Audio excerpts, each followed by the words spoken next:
Hola amigos. El orden de los factores no altera el producto. Esto viene a cuento de que ya no es posible ordenar la cantidad de noticias que se dan, en base a su importancia. Por lo tanto, no hay que fijarse en el orden, pero sí en el patrón, que indica ostensiblemente la caída del imperio occidental hasta ahora liderado por Estados Unidos y sus palmeros de la Unión Europea, y por mucho que se esfuerce Falsimedia, no puede tapar el declive. Hoy tenemos bastantes noticias. En Israel los palestinos han comenzado una guerra total. En Ucrania todo indica que Rusia ha iniciado una ofensiva. Turquía ha lanzado un ataque aéreo contra pozos petroleros controlados por Estados Unidos en Siria. En Serbia la KFOR se ha reforzado con más soldados ante el peligro de un estallido militar.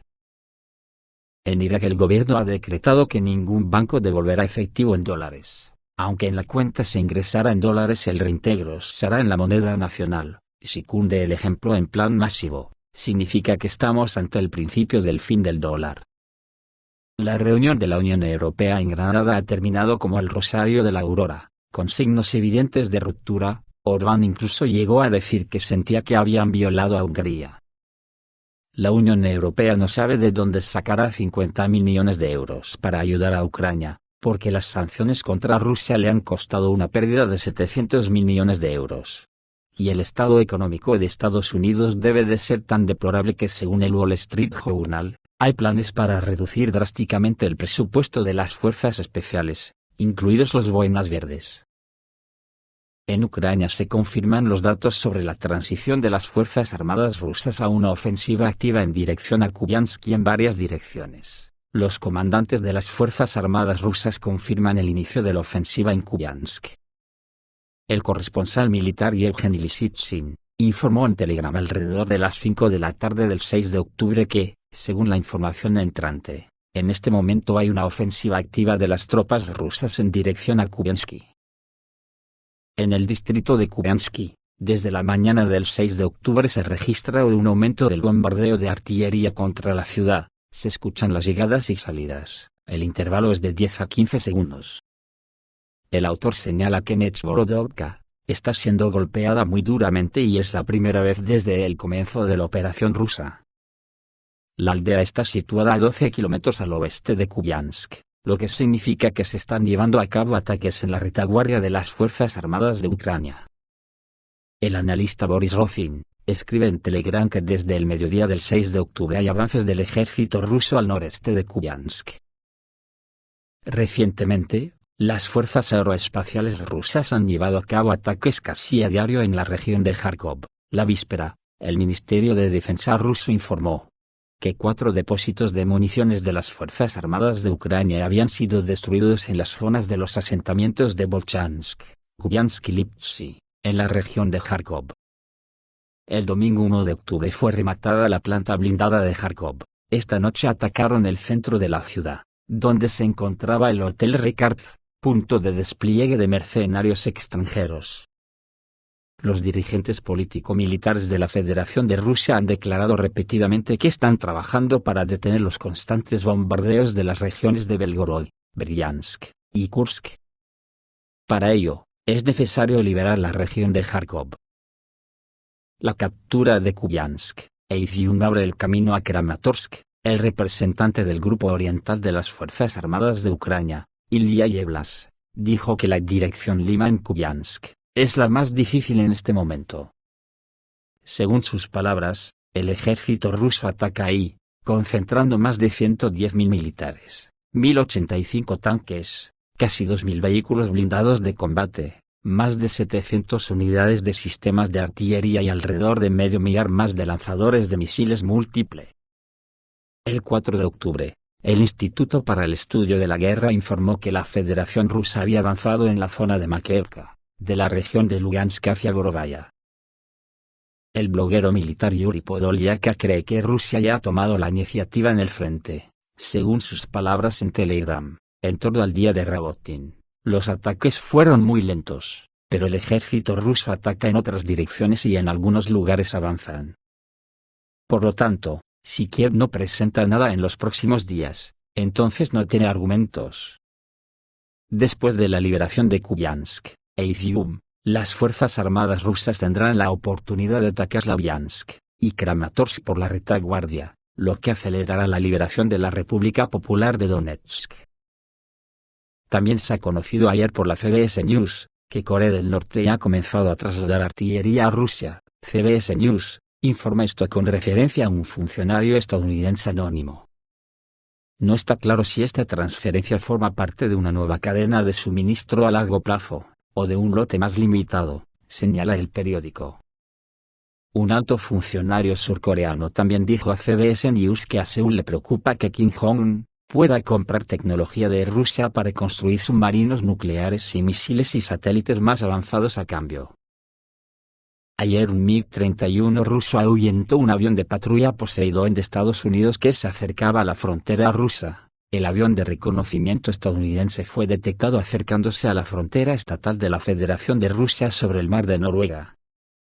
Este 6 de octubre, los equipos de control del espacio aéreo ruso sobre el mar de Noruega han detectado un objeto aéreo que se acercaba a la frontera estatal de la Federación de Rusia, informa el Ministerio de Defensa ruso. Con el fin de identificarlo y evitar la violación de la frontera estatal, los militares rusos han enviado un caza MiG-31 de las Fuerzas de Defensa Aérea de la Flota del Norte. Como resultado, el objeto aéreo ha sido identificado como un avión de reconocimiento y patrullaje marítimo Poseidón P-8A, de la Armada de Estados Unidos. Después de que el caza ruso se acercara a la aeronave estadounidense, ésta se ha visto obligada a dar un giro, alejándose de la frontera estatal rusa sin haberla violado. Desde el Ministerio ruso han especificado que el vuelo del MiG-31 se llevó a cabo en estricta conformidad con las normas internacionales sobre el uso del espacio aéreo sobre aguas neutrales, sin cruzar rutas aéreas ni acercarse peligrosamente a ningún avión de un estado extranjero. Al mismo tiempo el ejército ruso lleva días bombardeando las infraestructuras de la OTAN. El ejército ruso continúa atacando objetivos en diversas zonas. Según los informes, en la región de Odesa se han producido numerosas explosiones. Uno de los ataques alcanzó una instalación donde, según algunas fuentes, se encontraba personal militar ucraniano, algunos de los cuales estaban de vacaciones o en rehabilitación. El puerto y la zona portuaria de Chernomorsk también fueron afectados, lo que provocó un incendio que no pudo extinguirse durante mucho tiempo. Se llevaron a cabo ataques adicionales contra depósitos de armas y municiones en la región de Poltava, incluido un almacén en la zona de Mirgorod, donde se almacenaban misiles de la OTAN, en particular misiles Scalp. La parte ucraniana afirma que los ataques contra objetivos en la región de Odesa se llevaron a cabo con misiles Onyx, mientras que en la región de Poltava, se utilizaron misiles Iskander. También se señala que los ataques se llevaron a cabo contra los almacenes de propiedades de las Fuerzas Armadas de Ucrania en la región de Kherson, en la margen derecha, así como contra las posiciones del personal en la región de Zaporozhye, donde las Fuerzas Armadas de Ucrania intentaron llevar a cabo un ataque en dirección a Verbovoy, y la aldea de Kopani. Ante esto Italia anunció sus intenciones de transferir misiles de crucero Storm Shadow a Ucrania, según informa el periódico italiano La Repubblica. El gobierno italiano no descarta la posibilidad de suministrar a Ucrania una cantidad simbólica de misiles Storm Shadow de largo alcance. Al mismo tiempo, Roma subraya que no planea destacarse en comparación con otros países, como Gran Bretaña, Francia, Estados Unidos y Alemania, que han brindado a Kiev un importante apoyo militar. Un posible nuevo paquete de ayuda militar podría incluir misiles Aster-30 y juegos de repuestos para sistemas de defensa aérea, aunque, según las fuentes, no tanto como Kiev quiere. Cabe señalar que los misiles Storm Shadow tienen un alcance suficiente para alcanzar objetivos en Crimea, lo que indica que Italia está intensificando deliberadamente su ataque contra Rusia. Según diversas estimaciones, es poco probable que Italia pueda proporcionar a Kiev más de 20 o 30 misiles de crucero. Sin embargo, el hecho mismo de que Roma se dé cuenta de que estos misiles se utilizarán para atacar territorio ruso conducirá claramente a lo que Rusia hará contra Italia con medidas más duras. De momento lo que se sabe, es que Rusia ya está marcando seriamente a la OTAN, y ha convocado urgentemente al Consejo de Seguridad de las Naciones Unidas para tratar el tema de la entrega de armas a Ucrania por los países occidentales. Sobre lo de que Irak prohibirá el retiro de dólares estadounidenses en efectivo, se sabe que los ciudadanos que depositen dinero en esa moneda extranjera, después del 1 de enero de 2024 solo podrán retirarlo en moneda nacional. Irak prohibirá el retiro en efectivo de dólares estadounidenses y transacciones en esta moneda a partir del 1 de enero de 2024, declaró a Reuters el director general de inversiones y remesas en el Banco Central del país, Mazen Ahmed. De acuerdo con sus palabras, el dinero depositado en esa denominación durante el 2023 podrá ser retirado incluso el próximo año. No obstante, los ciudadanos que hagan depósitos después del primer día del año próximo, solo podrán retirarlos en moneda nacional, el dinar iraquí, al tipo de cambio oficial. Sin embargo, Reuters recoge que un comunicado del Banco Central detalla que la prohibición del retiro en efectivo de dólares se aplicará únicamente a las cuentas que reciban transferencias de dinero desde el extranjero. Con el cambio, el país tiene la intención de lograr la desdolarización de su economía. Mazen Ahmed indicó también que con esta medida se busca poner fin al uso ilegal de aproximadamente la mitad de los 10.000 millones de dólares en efectivo que Bagdad importa cada año de la Reserva Federal de Estados Unidos. En mayo, el gobierno iraquí emitió una prohibición que impide comerciar en dólares estadounidenses en su territorio. La medida tenía el objetivo de incentivar la utilización del dinar iraquí y reducir la influencia del dólar. En ese momento, desde el Ministerio del Interior señalaron que realizar transacciones en moneda nacional en lugar de hacerlo en divisas extranjeras impulsa la soberanía y la economía del país. Además, agregaron que comerciar con otras divisas era una violación de la ley que debía ser castigada.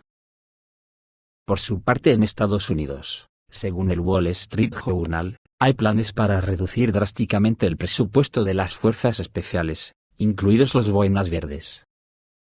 Este proceso ha estado en curso desde 2016, por eso la mayoría de las bases en África y América Latina tuvieron que cerrarse debido a recortes presupuestarios.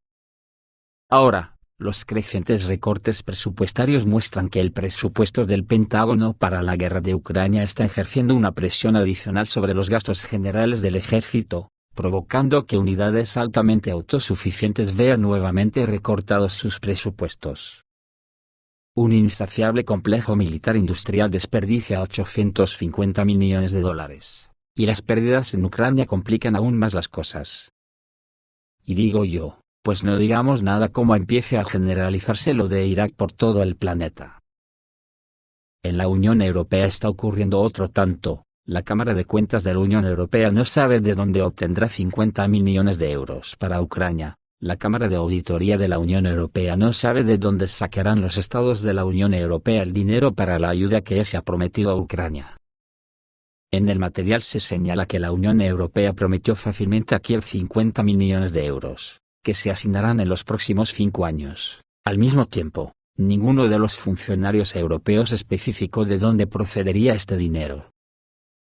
Al mismo tiempo, los países de la Unión Europea, que habían prometido tramos multimillonarios a Ucrania, se encontraron en una situación difícil en medio del empeoramiento de las condiciones económicas.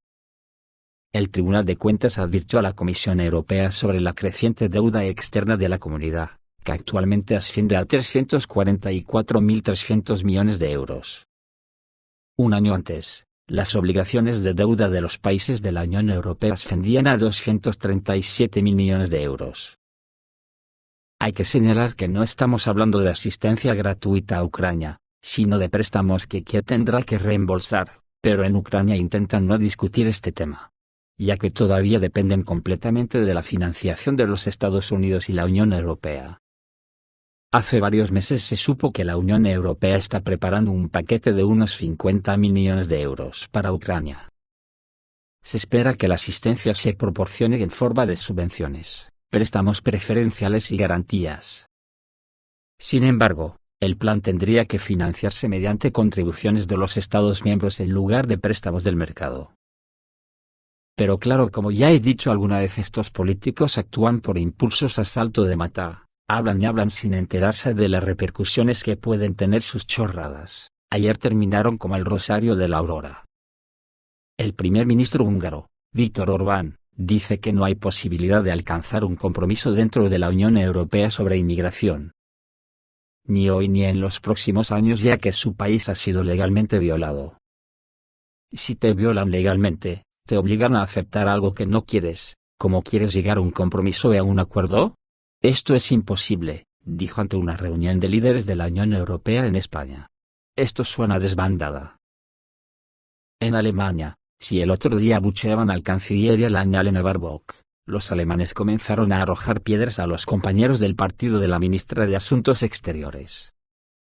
El Partido Verde, que forma parte de la coalición gobernante en Alemania, y algunos de sus representantes ocupan altos cargos, como la ministra de Asuntos Exteriores alemana, Annalena Baerbock, se han topado con manifestaciones de odio en el mayor estado federado, informa el Financial Times. Estamos hablando de Baviera, donde a los verdes, por ejemplo, se les llama belicistas por el apoyo que este partido brinda a Ucrania. Los verdes en Baviera sabían que el sentimiento público se estaba volviendo hostil, pero no esperaban que nadie les arrojara piedras. En un evento el mes pasado en Neulm, uno de ellos casi golpea a Katarina Schulze, la principal candidata de los verdes, informa la publicación británica. El Financial Times ha informado de otros incidentes en los que a candidatos de partidos les arrojaron tomates y huevos podridos. La cosa está bastante jodida de verdad. En un artículo del militar y ex jefe del servicio de inteligencia israelí Nativ, Yaakov Kedmi, mencionó la opción de iniciar la Tercera Guerra Mundial y predijo el posible destino de Ucrania.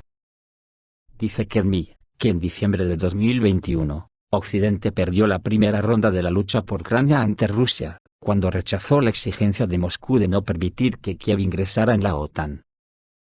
Ahora, después del inicio de la operación rusa y la confrontación armada que ya dura 1 año y medio, los acontecimientos pueden desarrollarse aún más negativamente para los países occidentales, especialmente para los Estados Unidos. Así lo anunció el experto político, respondiendo preguntas y prediciendo la futura situación geopolítica en el mundo. El experto señaló que el líder ruso Vladimir Putin explicó todo hace mucho tiempo. En caso de un choque entre las tropas rusas y la OTAN, la respuesta de Moscú no volará primero a Berlín, París o Londres, sino directamente a Washington. La Federación Rusa ha dejado claro que no permitirá ninguna guerra pequeña y limitada en Europa, mientras Estados Unidos se sienta en el extranjero observando lo que sucede y arrojando leña al fuego para evitar que se apague mientras cuenta sus ingresos. De hecho, Kedmi mencionó la opción de iniciar la Tercera Guerra Mundial. Confía en que los primeros en sentir todo el poder de la posible influencia rusa en caso de un choque con la OTAN serán los estadounidenses. Rusia atacará primero a Estados Unidos para eliminar su potencial estratégico y eliminar la amenaza a sí misma en cuestión de horas.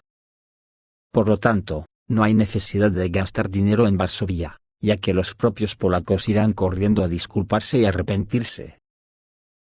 Pero el cálculo de políticos irracionales en Occidente, arrastremos a Rusia a algún otro conflicto, tuvieron éxito con Ucrania, pero estas son circunstancias específicas. Rusia no quería, pero lo lograron.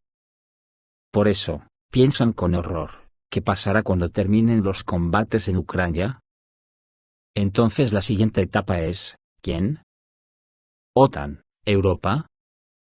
El problema será aún más pronunciado que el del 15 de diciembre de 2021, cuando perdieron la primera ronda en Ucrania. Es decir, los cálculos de los políticos occidentales se basan en sus deseos, pero esta es su tragedia, aclaró el experto.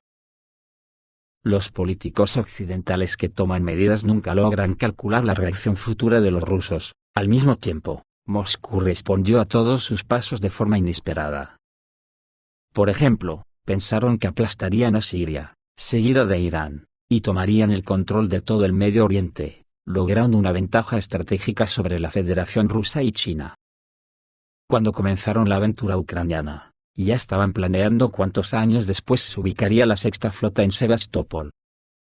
¿Qué pasó en 2014? Pues que Crimea pasó a formar parte completamente de Rusia, recordó Kedmi.